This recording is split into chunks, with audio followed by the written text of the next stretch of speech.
Welcome back to the YouTube channel for BamaOnLine.com. Travis Reier, Tim Watts, Joseph Hastings getting you going on this late National Signing Day edition of the program. You know what, Tim Watts? We've used the Christmas analogy before, and in some ways it feels like a lot of the gifts were opened on Christmas Eve, but still some nice big ticket items to be finalized here using that Christmas Day sort of Yeah, analogy. this is like telling your kid you're giving him a PS5 and he knows it's coming and he opens it. You should still be happy you're getting your PS5 and Ryan Williams and Noah Carter. You got games and everything else that could go with it. I don't know much. I can't do many game analogies. JoJo's got me there, but I got you. yeah, I mean, you're getting today Ryan Williams and Noah Carter. If they had drugged this out, you'd be skipping work. You'd have been asking us 50,000 questions last night. If they had created any drama whatsoever, this would be a massive, bigger deal. But I don't want anybody to sleep on how good Ryan Williams and Noah Carter are. I mean, they're two great prospects in any class Nick Saban's ever signed. These would be massive commitments on any class Nick Saban had signed. And Andrew Bone joins us now. So we are officially quad box here with the Red Zone channel of recruiting. We welcome Andrew in. Joseph, now, as we understand it right now, the signing at Saraland is still in progress. So we're awaiting sort of the finalization, the formality of that situation with Ryan Williams. These two with Noah Carter were expected to be, I guess, almost simultaneous in nature. Noah out there on, I believe, Mountain Time Zone in Arizona, so a little bit different there.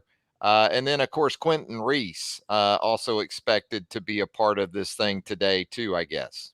Yeah, it's really interesting because you have the signing ceremonies at a specific time, but it's not just them signing. They have teammates signing as well. And then when they sign, like at the actual ceremony itself, they have to still send it in, fax it into Alabama. So when you see these ceremonies, there's usually a little bit of a delay between the actual signing ceremony start time and when they actually sign, and then when it actually gets into the program.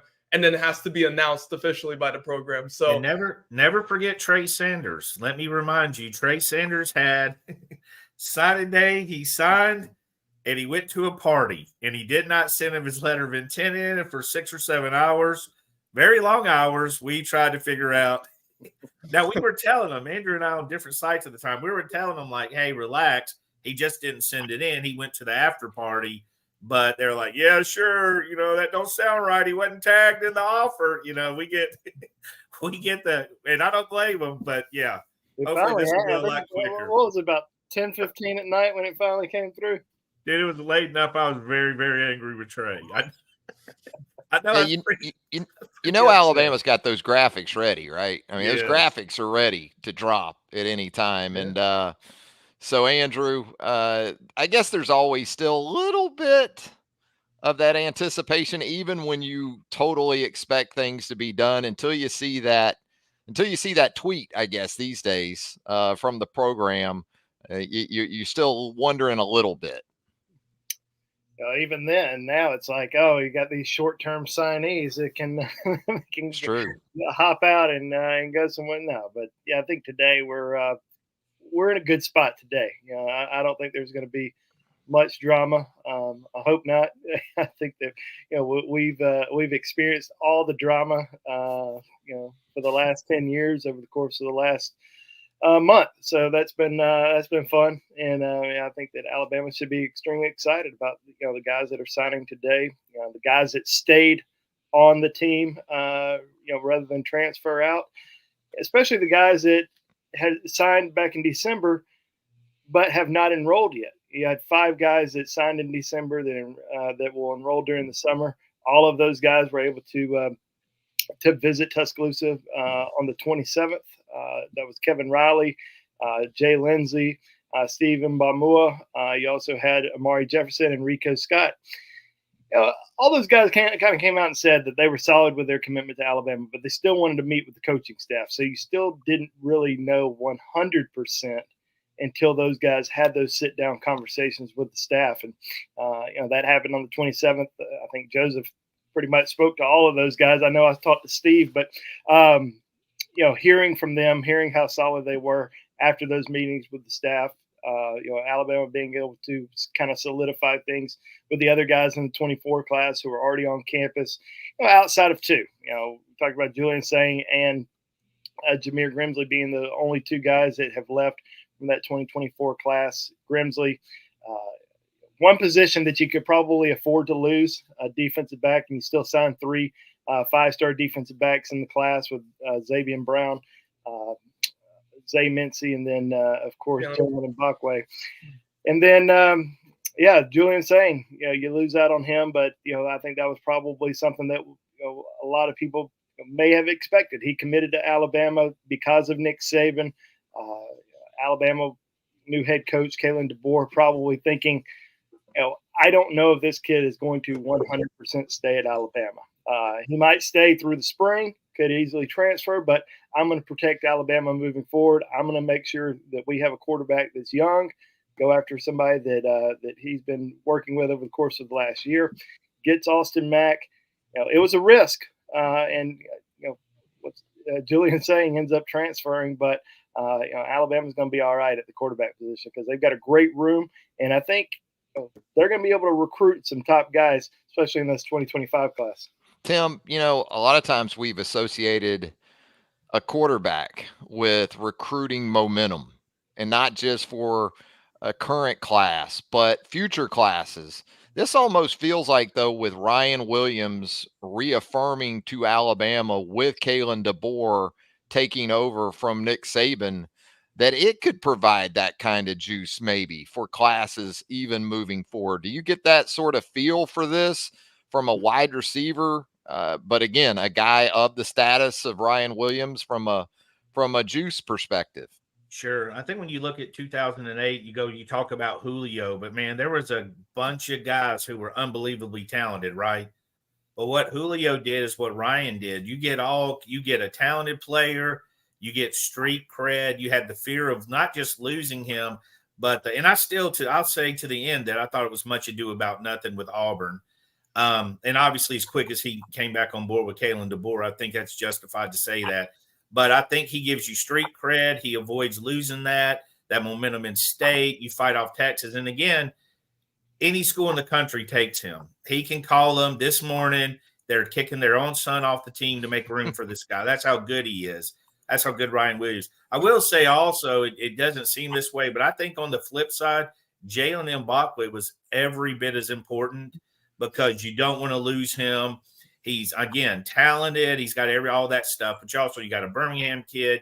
You got a 5-star. You got a DB who chose to be a DB. So you got so much happening there. But if those two guys, Ryan, you can't lose Ryan for a multitude of reasons. He was, no matter who the quarterback was signed in this class, he was always going to be the bigger name because we followed him so long. We knew him so well. He was a Gump, is a Gump. And Joe, it's pretty amazing when you look at this wide receiver group for this class, especially when you include Jeremy Bernard in that, coming from the University of Washington. Bubba Hampton coming in late is a flip to Alabama, I guess, if you include him as a wide receiver, hanging on to Scott and Amari to go along with Ryan. It's a pretty good-looking group. Yeah, I think Alabama has the argument to be made that it has the best cornerbacks class and the best wide receivers class in the 2024 cycle. And, you factor in Ryan Williams, who's dynamic, electric, can make plays everywhere on the field, inside, outside, jet sweeps, punt return, kick return, running back. He can pretty much do whatever on the football field. So it's hard, even with him turning 17 years old. Just remember, he hasn't turned 17 years old yet. He turned 17 this week. With him being 17 throughout his freshman season and not getting there until the summer, I still think there's a good chance that he sees the field in some capacity just because of how much of a game changer and, how he can make plays on the field. And then you look at Amari Jefferson, somebody who he can kind of do everything as well. Blocking, he can go in the slot, he can go outside. That's some of the things that the coaching staff talked with him about during his official visit a couple of weekends ago. Very competitive player, had 2 touchdowns and 210 receiving yards in the state championship game, his final game as a senior, made it to the All-American Bowl. Rico Scott put up video game-like numbers for Bishop McDevitt this past season. and the season prior. You talk about Jeremy Bernard, who has a lot of experience, being at Michigan State and Washington. And then like you mentioned, Bubba Hampton, just a pretty impressive wide receivers group. And obviously it's headlined by Ryan Williams, but that shouldn't discount the other players that they're bringing in this summer too, and that they already have on campus in Jeremy Bernard. Andrew, what do you like about these two defensive ads for Alabama here in the late period? Obviously, with Noah Carter getting out of his NLI at Washington, QB Reese also a part of this situation on the late signing day. What do you see in that situation there? Well, Noah Carter's he's a high upside kid, 6'4", 225 pounds. He's going to have a chance to get into that Alabama strength and conditioning program, add 25, 30 pounds, continue to have that speed off the edge. He's a very unique athlete. He plays on both sides of football. Was the Arizona Arizona Player of the Year. I mean, this is a guy that had 11 receiving touchdowns. I mean, he had double-digit sacks. He is an impressive player on both sides of the football. So once he kind of focuses in on just playing defense, he's got a chance to be a very dynamic player for the Crimson Tide. I think that Alabama knowing this kid for the last year, being able to evaluate him, build relationships with him, very important, because obviously you're going to come. This staff comes in. They got a great recruiting class already that was built by Coach Saban and the former staff, but they probably don't know much of them. They know Noah Carter because they've evaluated him and recruited him for the last year. So I know they're excited about him. They wouldn't have brought him over if they didn't have high belief in him. So definitely excited about Noah Carter. Think he can be a dangerous pass rusher off the edge. And then QB Reese, this is a high production player. Had over 150 tackles during his senior season. Very active around the football. He's a little on the shorter side. He's not as big as your typical 6'2", 235-pound inside linebacker, but he's right around 6 foot. 205, 210 pounds, sort of similar to Justin Jefferson, the JUCO signee that Alabama had last year, but very high production type player. I'm interested to see kind of his development over the course of the next couple of years. Is he going to be an impact player right away? Maybe on special teams. I remember I have a good friend that was a very impactful player on special teams. He was a walk-on, invited walk-on a few years ago. Michael Dijon, and he was a very active special teams player, one of the best special teams player in the Saban era. So wouldn't be surprised if we saw somebody like QB Reese making an early impact on special teams. Tim, I think that when you think of Kalen DeBoer, obviously you think offense first and foremost. And so you had the 3 transfers from Washington on the offensive side of the ball that followed him to Alabama.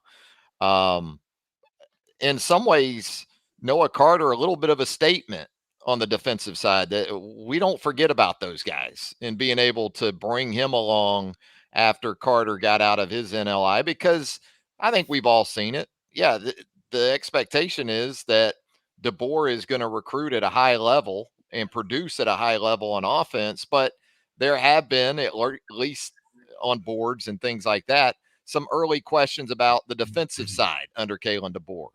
Yeah. And I want to ask you guys that are watching the show to take a minute, like and subscribe. Just click that little button. We love this show. Joe's got his special mic. Andrew's got his I just robbed a bank hat. Travis has his $300 hat. $300 now, the hat. Wow. I'm just hanging here keeping us all together. But do us a favor, hit that like and subscribe button. We really enjoy doing this. But yeah, going to Noah Carter, I'm not convinced he's not an offensive guy, right?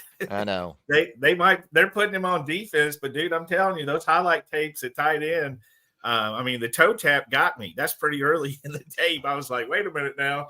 My dude's dragging toes in the back of the end zone. So definitely I think it's a statement. I think that they're going to know offense. They're going to know defense. They've got defensive players being drafted and other stuff. Tried to get Jabbar Muhammad and all that stuff. Obviously, a lot of the guys they recruited, when you look at their junior day, they had the defensive lineman who's the number 1 player in the 2026 class, Jakeem Stewart. They had the number 1 athlete in the country, Jordan Young, who project on either side of the ball.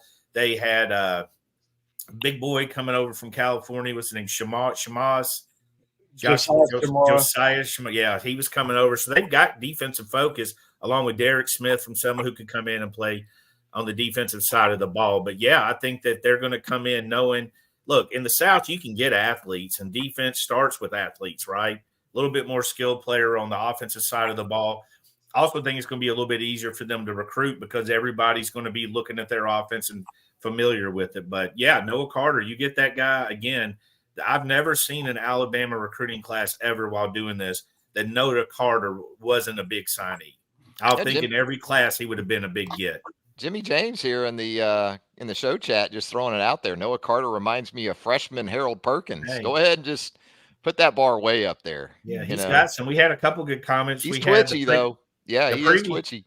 The previous comment was hilarious. I think it's Tara Whittle. She said, National Signing Day is the only time you thought about a fax machine, which is true. You never heard. You really haven't. Joseph doesn't even know what a fax machine is. He's so young. But even us, this old people, we never heard it except for one time a year. Making copies. When's the last time you made copies? You know. Hey, I'll tell you. Y'all remember? I know Travis and Andrew does, but Joseph, back in the day, they used to have the letter of intents in, and they would tweet them out like to build the drama.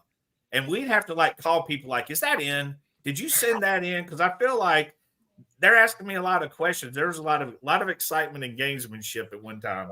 I can tell you this. When I started with BOL on National Signing Day in the early aughts of this century, they were still doing the faxes into the sports information department at UA. So we would go to the Coleman Coliseum sports information department setup hub down there below kind of Coleman Coliseum, and we would wait for the faxes to come in. And one of the SID workers would come out and go, Brody Croyle's in, or, something like that. So that's the way it worked way back when. Yeah.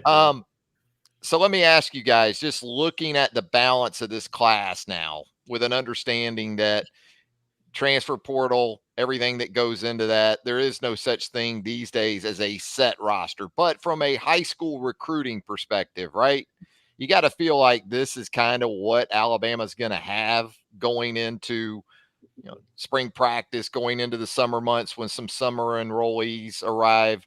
Andrew, talk about how this class sets up in terms of just balance in different areas. Well, I think the defensive back group, and we've kind of already hit on that a little bit. I think getting those guys, especially with the losses that Alabama had, whether it was players who had decided to enter the NFL draft with Kool-Aid and Terrion Arnold, and then you had guys like that entered the transfer portal. So there were some hits there in the defensive backfield, and be able to sign an elite defensive back class, especially guys that are already on campus, pretty significant. And then, tight end wise, you look at Amari Neblack, who decided to transfer and go to Texas. I think being able to add Caleb Odom, keep him on board, very important, because we heard a lot of great things about Caleb during the Rose Bowl practice. I mean, he was turning heads out there, a few weeks removed from high school. So I think he's going to have a chance to be pretty spectacular. And then you have a kind of yin and yang with Jay Lindsey. I mean, he's kind of your bulldozer, your 6 foot, 3.5, 245-pound physical tight end type player. So those are two positions on each side of the ball that I think Alabama did really well recruiting, especially at positions of need. Tim, what was it defensive backs, the secondary for you that sort of headlined this group, or do you have maybe a sneaky good area where you feel like Alabama really hit an area, a unit, and maybe we haven't given it enough love to this point? Yeah, I think when you look, I think for me, the biggest miss was that offensive tackle position, just skipping to the miss part. But again, they knew this was going to be a bad class. You know what I mean? It wasn't going to be the standouts. That's why they took 3 last year. I mean, for me, I think it's just top heavy. I agree with everything they've said as far as that. And obviously where I feel, what might be the absolute best position quality to me might be the interior offensive line. I mean, they've got some guys we don't talk about because they're not tackles. I mean, Casey Poe, that's a big time guy. That's a guy that can move. He can move the crowd and come in and help out. I mean, they weren't able to latch on to an edge guy. It's just a bad class. The number one guy or one of the top guys was Jordan Seaton, and he moved around a lot. But I do think they got a lot of versatility on that position. William Sanders is another one. These are guys that can play multiple positions and open up. And I mean, we didn't talk about Will all year, but I don't know if there's more impressive film out there than William Sanders. We saw him in the Alabama-Mississippi game, and he pulled, and it looked like he was in a dead heat race with the running back. He had pulled and got on that edge and was running up the field, dude. It looked like they were racing. So big athletic guy. I mean, they got some guys interior that can do some things. Yeah, Sanders looks like a great fit for this offense based on what we've seen with that agility and the different things that Kalen DeBoer and Ryan Grubb like to do in the run game. Yeah, it's easy to see him at some point, William Sanders, very much involved. So what I need from you, Joseph Hastings, is an accolade or two for this class. Give me the best interview that you've dealt with when it comes to this signing group, because we know you do a lot of great work for us there with the interviews and the updates at BamaOnLine.com. Was there one of these guys that maybe stood out above all the others? I mean, one of them has to be Peyton Woodyard, and I've covered Peyton for a few years now, gotten to know him and his dad and his family, visited him and Bosco out there in California. And just one thing I always like about talking with Peyton is he answers the phone and he says, "Hello, Mr. Hastings. Hello, Mr. Bone." Like that's how he does. And when you tweet out his stories, he'll post, "Thank you, Mr. Hastings. Thank you, Mr. Bone, for taking time out of your day to speak with me." Always super polite, respectful. You can tell he gets that from his parents, his family, and he's just one of those players. Those people that I'll remember 5, 10 years, 15 years down the road, just because of the respect he showed throughout the whole process. Whether he was committed to Georgia or when he flipped to Alabama, and every time in between and before. So he was one that really stood out to me. Another one too is just Amari Jefferson. He's kind of in that same respectful fashion. None of these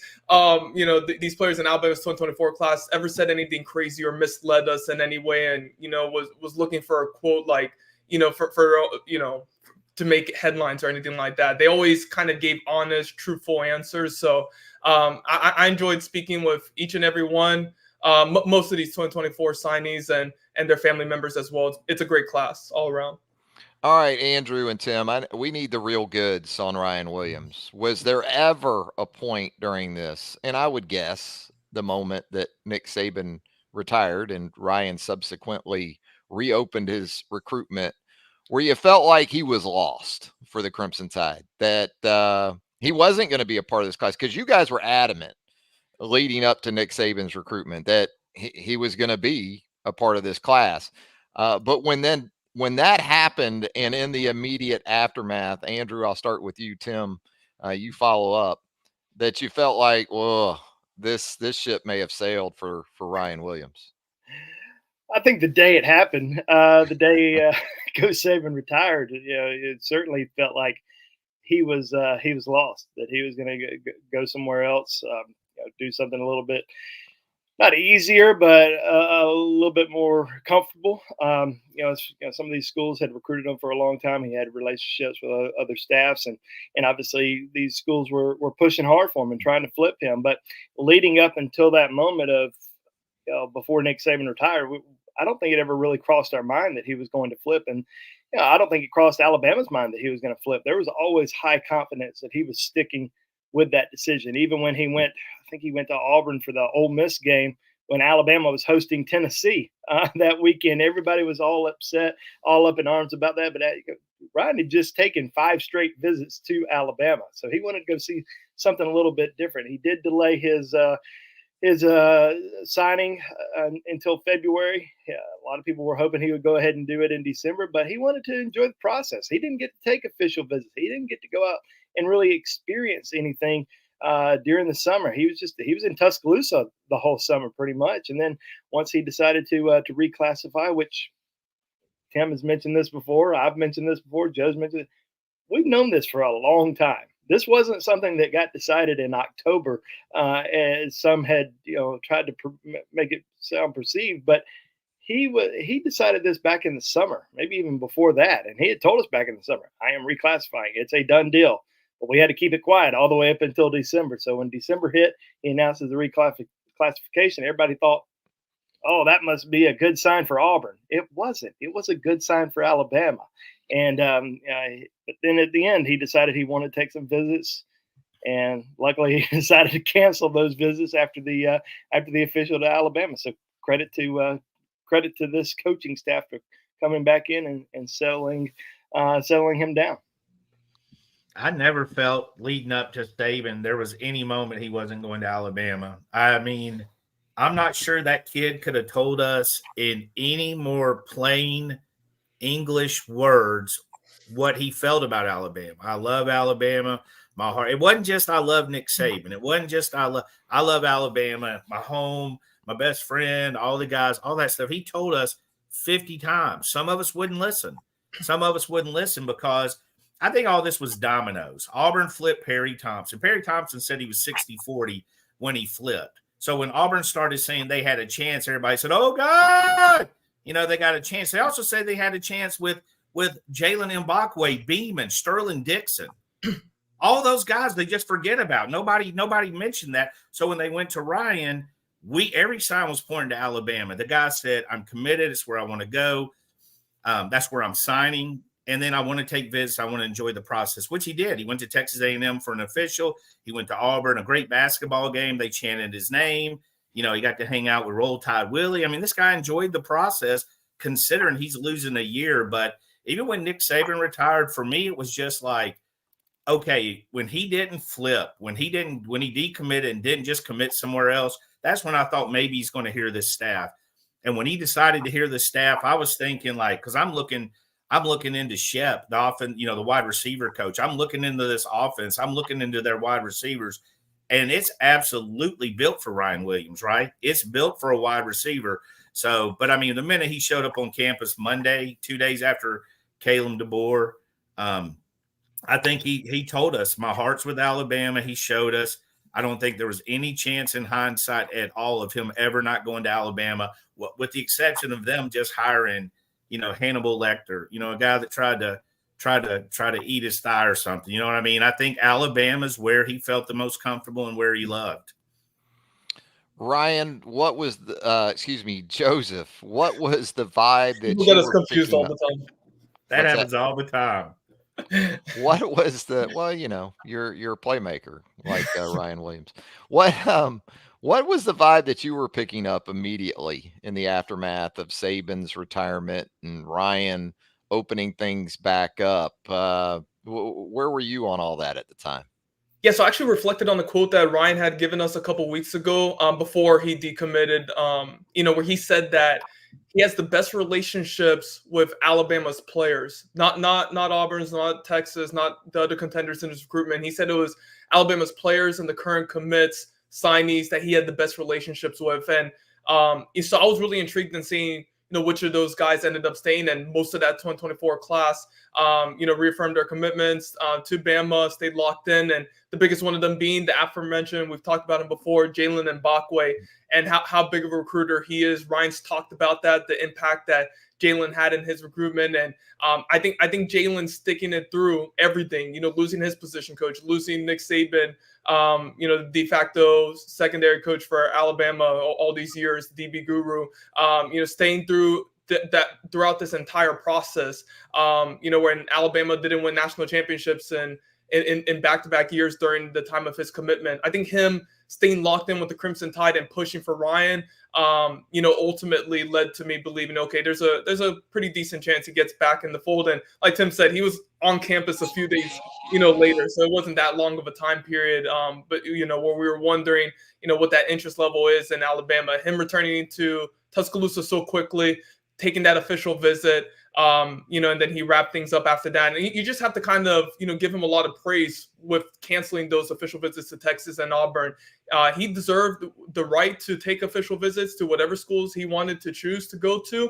And he opted not to do so, not to get that 48-hour special treatment on campus by these programs and receive the red carpet treatment and all that. He chose not to because he wanted to remain locked in with the Crimson Tide. And I think that's pretty admirable. You don't really see that too much in the recruiting process nowadays with high profile recruits, putting the program above themselves when it comes to visits of that nature. So definitely a lot of praise his way for that.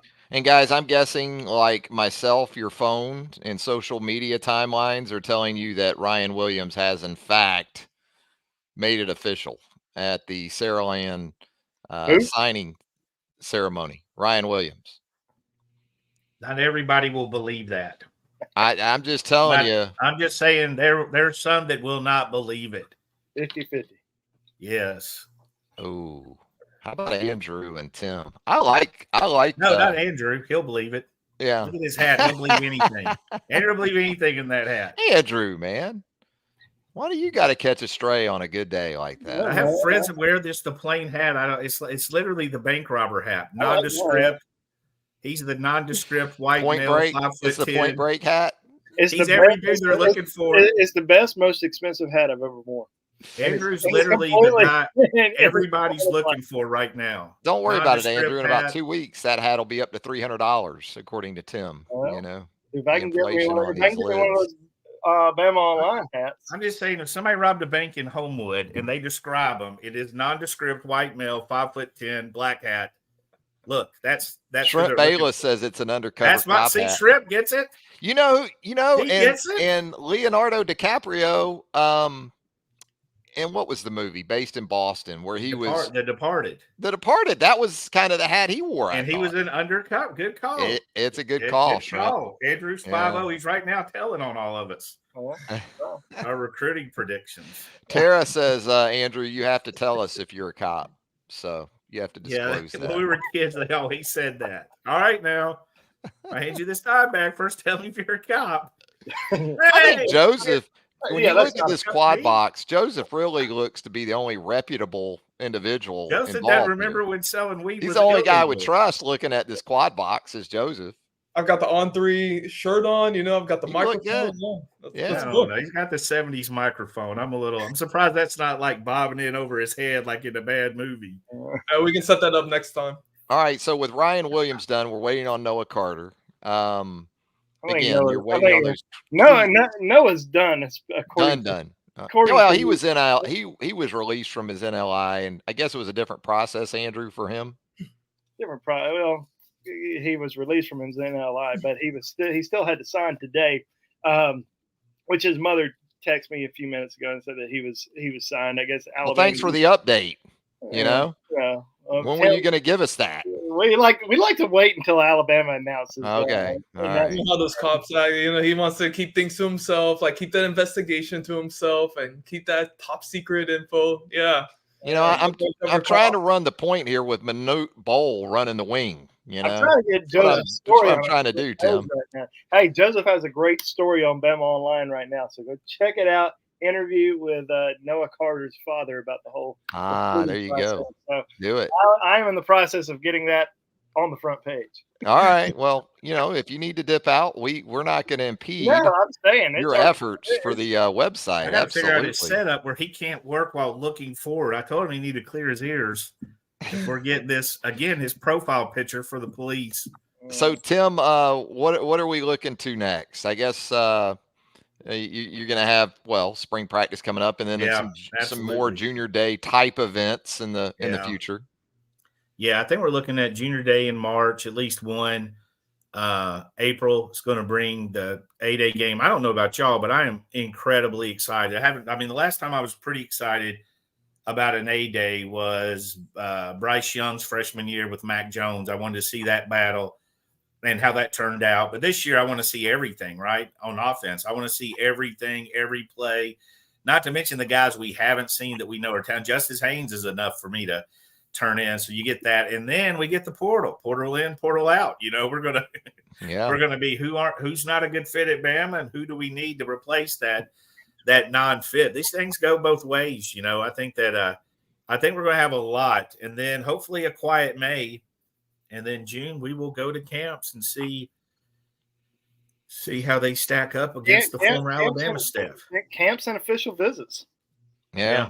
Yeah, that changed everything. That's why February's so slow, because June is now busy. We used to, in this business, it used to be take your vacation time in June. There was like 2 camps. Yeah, it was like take your vacation time. July was just dead. Take your vacation. Now you got unofficial, official, you got camps, and they're daily camps. You know what I mean? It's not like you get a camp on Monday and we cover. It's like I'm going Monday, I'm going Thursday. Right. It's a offensive, defense, 7-on-7. They everybody commits in July and August. You kind of had the little kid camps where Saban would send 7th graders to DCH dehydrated. Yeah, you see, they do have the young camp, because you see like Ryan Williams, he showed his picture when he was a kid. We've seen a lot of those. Tyler did it, right? Tyler had a picture when he went to camp. Yeah, he went to camp as a kid. So you see those guys there, they're like 8 and 9 years old, So there's a lot to deal with. It ain't all 5-stars that are out there helping. I mean, there's camps and 7-on-7s going on right now, too. We got the Under Armour Atlanta camp that we'll be at in a week and a half. A couple more Under Armour camps, some 7-on-7s. We just had Battle Miami. So even in the lead up to those summer camps, those weekly, daily summer camps, it seems like in the summer, you have other things going on throughout the recruiting industry. There's just a lot. There's a lot. You always have to be kept on your toes. Always looking out for surprise announcements and decisions being made, but that's the fun of it, It's great. The beauty for us is like we're battle trained. We did like SEAL boot camp, right? So we did that in December. You know what I mean? That's why we went through this drill in December, and then Saban retired, and we're like, all right, soldiers. Yeah. We just rallied back up, put on our big boy pants, and went right back at it. But for 10, 12 days after Saban retired, I will think the one thing I'll appreciate about Ryan, if anybody could calm the Gumps, calm the masses, Ryan did a huge job of that, because if this was still going on these last 15 days, it would have been a different mindset. Because, we're in a league where we got everybody out there is like, a detective. They're playing the game Clue, and Ryan liked to tweet. You know what I mean? It just said his sister was homecoming queen. You know what I mean? He's a nice guy, so he liked to tweet. He followed this. He's looking at this music. It's like, I have teenagers, so I know on social they are not normal, and there's no clues. Half the stuff they tweet, I would throw them into juvie if my mind raced into what I think it's about, they'd all be in trouble. But yeah, I wouldn't make it a habit of reading the social of these anybody, not even adults. Tim, adding on to what you said, imagine if Ryan just didn't reclassify and he was still in the 2025 class. I mean, he's it would be a daily conversation still talking about him and everything that he's done. And, for him to do that, it's a very selfless decision to cancel those official visits to Auburn and Texas and remain locked in with Alabama. Just with him and Jalen and Bakwe and others leading the way, just couldn't have asked for, honestly, with Nick Saban retiring, the greatest, arguably the greatest college football head coach of all time retiring, for the way things panned out, it couldn't have gone really any better for Alabama. About to be JoJo on the road season. I don't know if that season ever really ends, so we'll look forward to that as well. But the big news today, obviously, Ryan Williams, Noah Carter, QB Reese joining this Alabama 2024 recruiting class. Guys, anything else before we get out of here? I enjoyed it. I mean, this is our first recruiting cycle together. I mean, I don't even consider it recruiting till June. So anybody that commits tomorrow, I'm not even remembering their name. I'm not even memorizing their name until they go to camp and I find out that that's a top priority. But I enjoyed it. It's been a good run. I mean, team coverage. Andrew and I finally hooked up after years. Joseph, kind of the keeping us young, sometimes too young, with his video games analogies that only my kids could understand. But I've had a fantastic time. I'm looking forward to the future here. The multitasking Andrew Bone down there on the bottom left, taking care of business. He's trying to be the first one to tweet. There ain't nobody racing but more than Joseph and Andrew to tweet first. It is like a battle. It is friggin' like it is like a battle. I mean, it's the LeBron and Jordan argument. Those Those battles trying to get those tweets to the BOL roundtable, which you all should check out, by the way. Bone and I go back and forth. Sometimes I have to delete his posts if I beat him out, and he has to delete my posts. It's a nice little battle here. Yeah, the game now is as soon as we get something posted on the board, how quickly can we get it out there? Because there's a lot of ninjas out there that are taking our stuff as quick as possible.